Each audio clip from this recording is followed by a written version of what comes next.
Hello, I'm Jan Vidal, the Little Giant Steps Brain Coach. Welcome back for another Brain Coach tip. Thanks for being proactive and alert to anything that can help your child. One way to help is to be informed about the pitfalls our society has unknowingly put in place through our cultural practices. These pitfalls can be avoided by putting some knowledge into action. That's what we are all about here at BrainCoachTips.com. You just need to know some simple ways to give specific stimulation, as that results in better function. Before we get started on our topic for today, I ask that you share the website Brain Coach Tips with someone you know. You just never know when you will be answered prayer for someone that you didn't even know was struggling. Now let's focus our attention on the topic of long-term memory boosters. First, let's kind of draw an analogy of what long-term memory really is. If you think of it as a computer, the RAM of the computer, that's your short-term memory. When I first started using computers, the RAM was a little iffy. Like if you didn't save it every little bit, it never made it to the hard drive. And sometimes that's what happens with our brain. If there's some things shorting out, it never ends up in our long-term memory. So think about your long-term memory as the hard drive on the computer. That's where the lasting impression of that information is. The RAM just uses it in the interim and then puts it on the hard drive. So we've got two questions we've got to answer when we're looking at long-term memory. One is, where is the information stored when your brain takes in the information? And then the second thing is, how is it stored? We believe it's stored either through visualization or conceptualization. Let's take the first question first. Where is that information stored? We believe it has everything to do with dominance. So if you have good organization, then your brain is able to go with the heredity that says, oh, I'm right-handed, or no, I'm left-handed, because that is hereditary. Now, different things can influence the eye and ear, like ear infections, or one eye's not working as well, or you always lay your baby down on one side and so one eye's blocked. Lots of things that can influence the eye and ear dominance. So we have to start with the hand, and we want everything to line up with the hand so that you're bringing information in that one place and putting it over where you can always access it. Now, we don't really have time today to talk about this because I've already done a whole podcast on that. Number 23, if you'll go back and listen to that one, it's, but you knew it yesterday. What happened on the test? This will help you understand a lot about dominance. So now let's look at how information is stored. One way is through conceptualization. That is thinking in words and storing information in words. Now, how can you tell a person is a conceptualizer? One way you can tell about this is you can ask them to describe a picture. If their description is, like say you want them to describe a mountain stream, and they say, it's cool, it's refreshing, it's rippling, the sun sparkles off of it, it's peaceful, all of those kinds of things are word descriptions and not visual descriptions really at all. They're taking in the senses and giving you a description based on seeing, hearing, smelling, all of those senses. The other way to store information is through visualizing it, and that's seeing it in pictures. Oftentimes, women are visual and men are conceptual in their storage of information. This can make it hard to communicate. You really need to be good at both to communicate well and get along well in the world. But the wife may paint a picture and you watch the husband's eyes glaze over with all the details of the picture and he can't see the picture, so it doesn't make any sense to him. Remember, men are from Mars, women are from Venus. So when he tries to communicate, he tells her something, and because she thinks in pictures and all she's getting is words, She doesn't understand, and it makes communication tough. Just like with learning styles, where it's good to be good in all the learning styles because certain information needs to come in that way, I feel the same way about visualization and conceptualization. For academics, some information is just better stored in a picture. We believe spelling is one of those things, and you can go back and listen to that podcast on spelling, but we tend to take a picture of the word. When we write it down, it doesn't match the picture that we see, and so then we can correct our spelling. If we don't see in pictures, sometimes it makes it very difficult. Of course, maps would be another thing that would be stored visually, so a conceptualizer might have difficulty with maps. Some information is just better stored in words too, and that involves the senses like I was talking about. There's a marriage ministry that I attended years ago that recommended that you describe how you feel in terms of senses to help the spouse really relate to the feelings that you had. So for an example, when such and such happens, you would say to them, when such and such happened, I felt on the top of the world like I was rising in a hot air balloon. So you get that sense, right? Someone else might say, when such and such happened, it was like smelling burnt toast, and it tasted like out-of-date milk. So that really gives you something that you can relate to in your senses, right? So that is a conceptual way of relating with someone.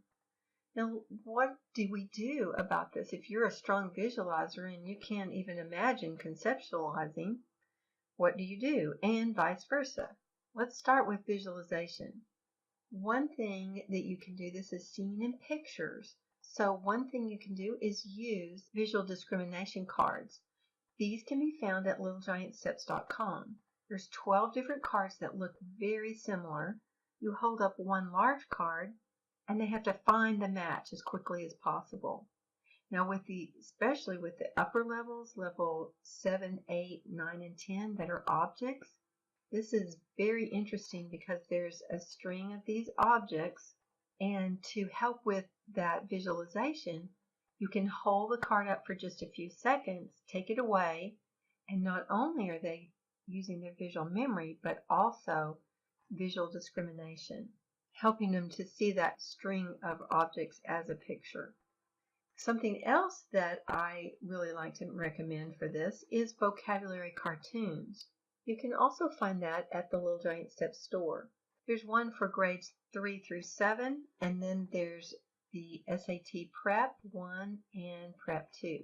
So this is a picture mnemonic that helps them remember what the description of the word is. So they have to store that picture in their head as a picture to help them to know about the definition. So this actually works on two things at one time, obviously expanding their vocabulary, but also seen in pictures. You can also do just exercises where they do visual descriptions. So they would describe a picture, and you might have to model this for them for a little while, especially if they're strong conceptualizers, because they tend to just make a list. There's a flower, there's a vase, there's a table, there's a window, there's curtains. Well, a visual description would be there's a table in the very front of the picture that takes up 3/4 of the front of the picture.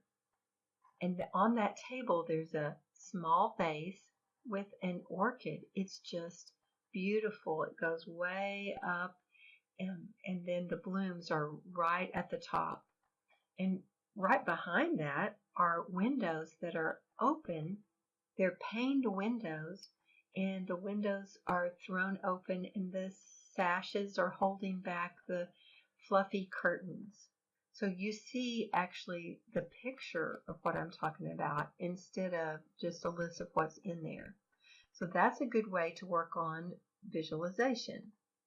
You can also do multi-digit mental math. That would help to hold a problem in your head and have to work it, like you're skywriting or something, and then even removing the skywriting so you're just looking. And then games like Mancala or checkers or chess, where you see several moves ahead, will help with visualization too. To help with conceptualization, you can use things like Sudoku puzzles and descriptions like I talked about earlier, where you're using the 5 senses in your description. We're always trying to add to our neurodevelopmental innovations here at Little Giant Steps to meet the needs of our audience. We're announcing 2 new programs to help you prepare your young ones for academics. We've created a mini program for preschool, a mini program for kindergarten. Last week we talked about those 6 areas of development that are needed to do well in school and life.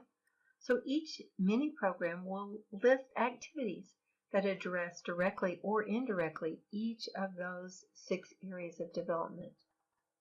This will be similar to the neurodevelopmental activities that are offered in the early learning foundations, but will not include the math portion.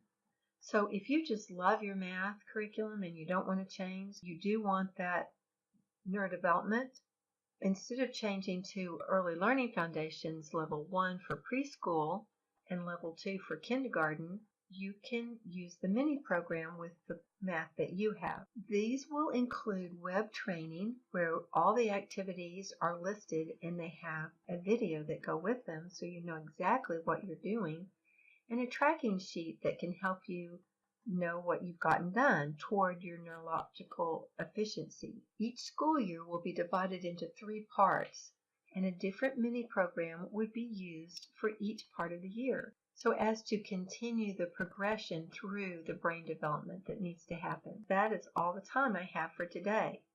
I hope that I've assisted you in your journey toward understanding how you can use brain boosters like visualization, conceptualization, and don't forget to go back and find out about dominance to help your child's long-term memory. This could make your homeschool easier and more effective. In my search over the last 20 plus years for anything that would help my clients, I found that the chemistry of the body can have a profound positive or negative effect on our brains. This chemistry is also referred to as the metabolic function of a body. How these trillions of cells in our body work together is a mystery that I think only God really knows. As our technology improves, more and more is coming out about the chemistry of the body that feeds the brain with the fuel it needs to function as it was designed. If there is an interference from heavy metals that comes from a variety of sources like mercury fillings and other environmental sources, or if there's gut issues causing malabsorption of nutrients, just to name a couple of things that could go wrong with our chemistry, then the brain's function is compromised. This can cause foggy thinking, sensory issues, allergies, as well as setting up the body to have difficulty fighting off disease. If you know someone that is having some issues with their immune system, like frequent colds, eczema, heavy metal toxicity, candida, autoimmune issues, or hypersensitivity issues, please encourage them to set up a free metabolic consultation. To start the process, send an email to office@littlegiantsteps.com. Put metabolic consult in the subject line, and we will begin the process of scheduling that free consult for you. You can also follow us on Pinterest for many ideas that align up with the neurodevelopmental approach that I post there. I'm Jan Bedell Brain Coach on Pinterest. We also have great question and answer opportunities on Facebook, or you can always email us at office@littlegiantsteps.com. I want to encourage you to stay tuned to where you will receive more of these Brain Coach tips to make life and learning easier. In the meantime, please visit our sponsor, littlegiantsteps.com. They are dedicated to equipping you as parents so that your children can reach their full potential. Remember, neurodevelopment is a dynamic approach to life at any age, so think differently. The solution is not in the problem. Until next week, it's the Brain Coach signing off.